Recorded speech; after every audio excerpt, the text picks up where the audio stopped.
আসসালামু আলাইকুম। সকলকে স্বাগতম জানাচ্ছি সরলরেখা অধ্যায়ের আরেকটি নতুন ক্লাসে। এবং আজকে আমাদের টপিক হচ্ছে তিনটি সরলরেখা সমবিন্দু হওয়ার শর্ত। অর্থাৎ তিনটা সরলরেখা সমবিন্দু হবে, একই বিন্দুতে যাবে।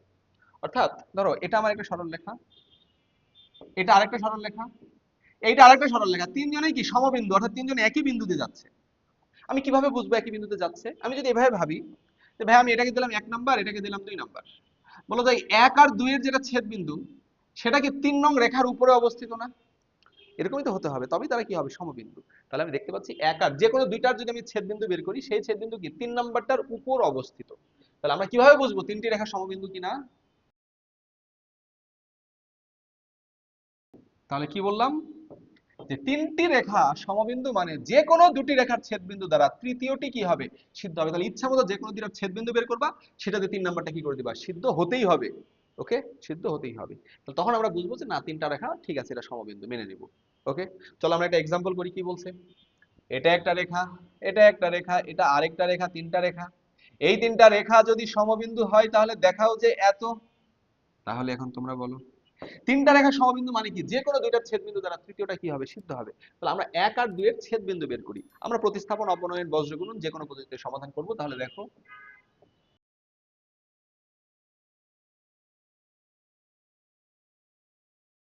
তাহলে দেখো এক্স এর মান কত এসেছে, আমার 2 এসেছে। ওয়াই এর মান কত এসেছে, 3 এসেছে। তাহলে এই দুইটা রেখার ছেদবিন্দু, তাহলে 1 ও 2 এর ছেদবিন্দু। তাহলে আমরা এখানে অপনয়ন পদ্ধতিতে সমাধান করেছি, তোমরা সমাধান করবা, দুইটা সমীকরণ সমাধান করতে পারবা। সমাধান করে ছেদবিন্দু কত পাচ্ছ, 2,3। তাহলে যেহেতু রেখাত্রয় সমবিন্দু, তাহলে এই ছেদবিন্দু দ্বারা 3 নং সমীকরণটা কি হবে, সিদ্ধ হবে। তাহলে যেহেতু, তাহলে কি বললাম, যেহেতু রেখাত্রয় সমবিন্দু, সুতরাং 1 আর 2 এর যে ছেদবিন্দু, এই ছেদবিন্দু দ্বারা 3 নং রেখাটা অবশ্যই কি হবে, সিদ্ধ হবে। তাহলে সিদ্ধ করে দাও। এক্স এর মান কত, 2। তাহলে a into 2 plus b into y এর মান কত, 3 plus c equal to 0।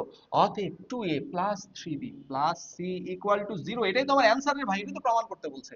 2a plus 3b plus c equal to 0। Okay, তাহলে আমরা এটা বলতে পারবো। কি বলতে পারবো, যে যদি দুইটি রেখা তিনটি সরলরেখার সমবিন্দু হয়, তাহলে যে কোনো দুটি রেখার ছেদবিন্দু দ্বারা তৃতীয়টা কি হবে, সিদ্ধ হবে। আমরা আরো একটা কথা বলতে পারবো, আমরা তো চাইলে এভাবে ম্যাথ করতেই পারবো, করে ফেললাম। আমরা আরো একভাবে চাইলে করতে পারি, আমরা এভাবে লিখতে পারি।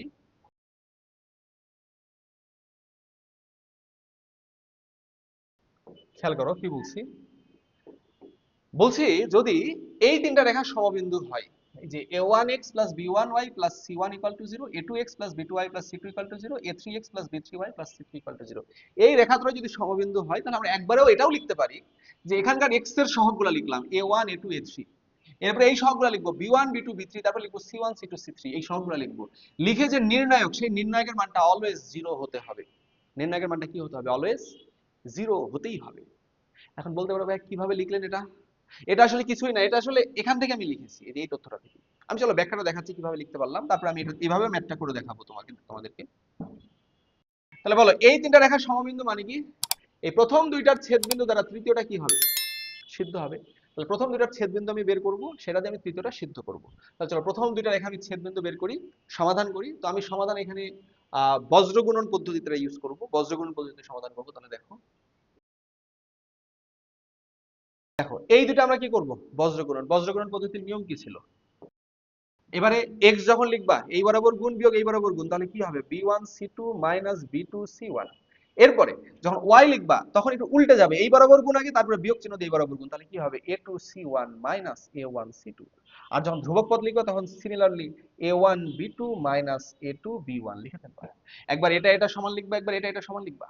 যখন এই যে এটা আর এটা সমান লিখবা, তখন x এর মান কত আসবে, জাস্ট এটা ওই পাশে উপরে উঠে যাবে। তাহলে কি থাকবে, ছেদবিন্দু b1c2 minus b2c1 divided by নিচে এটা থাকবে a1b2 মাইনাস a2b1।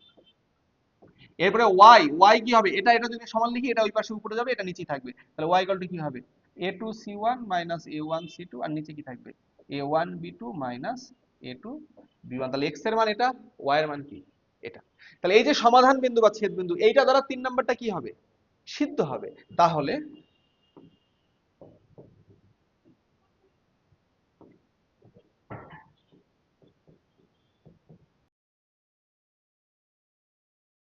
তাহলে কি বললাম, এই বিন্দুটা দ্বারা, এই বিন্দুটা দ্বারা 3 নং রেখাটা কি হবে, সিদ্ধ হবে। এই ছেদ বিন্দু দ্বারা 3 নং রেখাটা সিদ্ধ হবে। তাহলে সিদ্ধ করে দিই, খেয়াল করো কি হবে সিদ্ধ করলে। এখানে থাকছে a3x, x এর মান কি, x মানে ভুজ, ভুজ মানে কিন্তু এই যে এইটা, তাহলে a3 ইনটু এইটা। এরপরে কি প্লাস b3, তাহলে plus b3 into y, y এর মান কি, এই যে y এর মান এইটা, y এর মান এইটা, ইকুয়াল, সরি প্লাস কি আছে বলো, প্লাস c3 ইকুয়াল টু কত, 0। তাহলে এটা আছে। তাহলে এখন একটা কাজ করো, আমি এই জিনিসটা দ্বারা বাম পাশ ডান পাশে গুণ করে দিই, মানে বাম পক্ষ ডান পক্ষ। তো এই জিনিসটা দ্বারা যখন গুণ করব তখন কি হবে দেখো, বা a3 ইনটু এটা দিয়ে গুণ করছো, তাহলে এটা তো ক্যান্সেল হয়ে যাচ্ছে, শুধু উপরের এই পার্টটা থাকবে না, শুধু উপরের এই পার্টটা কিন্তু তখন থাকছে, ওকে, ইনটু প্লাস b3। এবার যখন এই সেম জিনিসটা দ্বারা গুণ করছো তখন এটা এটা কেটে যাচ্ছে, কেটে গিয়ে কি থাকছে, শুধু উপরের এই পার্টটা থাকছে না, শুধু এটা থাকছে, ওকে। এরপরে এটা দিয়ে যখন গুণ করবা তখন কি হবে, প্লাস c3 ইনটু এটা দিয়ে যখন গুণ করবা তখন কিন্তু এটা আবার গুণ হয়ে ওখানে থেকে যাবে, এই যে এই জিনিসটা, এই জিনিসটা ওখানে থাকবে, ওকে, এই জিনিসটা এখানে থাকবে। এটা ইকুয়াল টু কি হবে বলো, ইকুয়াল টু 0 ইনটু হিরো, মানে কি 0, 0 এর সাথে যাই গুণ করো এটা গুণ করলেও 0 হবে। এখন এই যে যে জিনিসটা পাচ্ছ দেখো, a3 into b1 c2 minus b2 c1, আমি এখান থেকে যদি একটা মাইনাস কমন নিই তাহলে কি হবে, মাইনাস b3 ইনটু কি হবে a1 c2 minus a2 c1 plus c3 into a1 b2 minus a2 b1 equal to 0। আর এই যে যে জিনিসটা পেয়েছি না, এটাকে কিন্তু আমি লিখতে পারি a1 a2 a3 b1 b2 b3 c1 c2 c3, এইটা ইকুয়াল টু 0। এটা মানে এটা তুমি নির্ণায়ক মান বের করে দেখো, এটাই আসবে। দেখো এর নির্ণায়ক যদি তুমি এই বরাবর বের করো, হ্যাঁ, নির্ণায়ক তো যে কোনো সারি বা যে কোনো কলাম বরাবর বিস্তার করে করা যায়। আমি যদি এই যে এই বরাবর বিস্তার করি, এই যে এই বরাবর তৃতীয় কলাম বরাবর বিস্তার করি, তাহলে দেখো এটা আসে। তৃতীয় কলাম বরাবর বিস্তার করলে কি a3 ইনটু এই সারি বাদ এই কলাম বাদ, তাহলে কি থাকবে, এই যে এটা মাইনাস এটা, দেখো এটাই আছে না, b1 c2 minus b2 c1, minus কি হবে b3, b3 লিখেছি, তাহলে এই কলাম বাদ এই সারি বাদ, তাহলে কি থাকবে a1 c2 minus a2 c1, দেখো এটাই আছে না, প্লাস c3 যখন নিবে এটা বাদ এটা বাদ, দেখো ওটাই আছে, তো এটা ইকুয়াল টু 0। তাহলে সহজ কথায় এটা মুখস্থ রাখবা, তিনটা সমীকরণ যদি সমবিন্দু হয়, তিনটা রেখা, তাহলে এইভাবে এটা এই নির্ণায়কের মানটা 0 লেখা যায়। তাহলে এই প্রসেসে তুমি চাইলে এই ম্যাথটা করতে পারতা, যেহেতু এটা আমি এভাবে করেই ফেলেছি, পরের ম্যাথটা চলো আমি এইভাবে করি। তাহলে দেখো এখানে আবার বলছে রেখাত্রয় সমবিন্দু হলে ab এর সম্পর্ক লিখো, চাইলে এভাবে করতে পারো, আগের ম্যাথে ঠিক যেভাবে ab এর সম্পর্ক এটা পেয়েছো এবারেও পেয়ে যাবা। আর চাইলে আমার এই প্রসেসে করতে পারো, যে কি হবে, এখানকার x এর সহগ কত 3, x এর সহগ কত 2, x এর সহগ কত a, y এর সহগ কত 5, y এর সহগ কত 3, y এর সহগ কত b, x এর এখানে ধ্রুবক পদ কত -2, এখানে ধ্রুবক পদ নাই মানে কত 0, আর এখানে ধ্রুবক পদ কত 1, এই নির্ণায়কটা ইকুয়াল টু কত হবে বলো, 0। এখন বিস্তার করে দাও, অ্যান্সার পেয়ে যাবে। তাহলে বলো আমি যদি এই বরাবর বিস্তার করি, যে কোনো বরাবর তো বিস্তার করা যাবে আমরা জানি, আমি যদি এই বরাবরটা বিস্তার করি তাহলে কি হবে, বা 3 ইনটু যখন 3 নিবা এই সারি বাদ এই কলাম বাদ, তাহলে 3 কে 3 মাইনাস 0 ইনটু b মানে কত 0, তারপরে মাইনাস 5 ইনটু যখন 5 নিবা তখন এই সারি বাদ এই কলাম বাদ, তাহলে কি হবে 2 কে 2 মাইনাস কত 0, তারপরে প্লাস, এখন প্লাস কিন্তু এখানে কিন্তু নিজেই -2, তাহলে প্লাস -2, 2 যখন নিবা তখন এই সারি বাদ এই কলাম বাদ, এই সারি বাদ এই কলাম বাদ, তাহলে কি থাকবে 2b, এই বরাবর গুণ বিয়োগ এই বরাবর গুণ, মাইনাস 2b মাইনাস কত 3a ইকুয়াল টু কত হবে 0। তাহলে এখন খেয়াল করো তো, বা 3 3 কে 9 মাইনাস কত হবে 5 2 10, এখানে কত হবে -4b মাইনাসে মাইনাসে প্লাস 6a ইকুয়াল টু 0। অতএব কি দাঁড়াচ্ছে 6a মাইনাস 4b প্লাস, আচ্ছা এই পাশে থাকলে মাইনাস হবে -1 ইকুয়াল টু 0। এটাই হবে আমাদের নির্ণয় সম্পর্ক, এটাই আমাদের অ্যান্সার। চাইলে ওইভাবে সমাধান করে ছেদ বিন্দু বসায় করতে পারতা, চাইলে এইভাবে নির্ণায়ক দিয়েও করতে পারো। আশা করি সবাই ম্যাথটা বুঝেছো, পরীক্ষায় আসলে অ্যান্সার করতে পারবা। তো আমাদের আজকের ক্লাস এই পর্যন্তই, আশা করি সবাই বুঝেছো।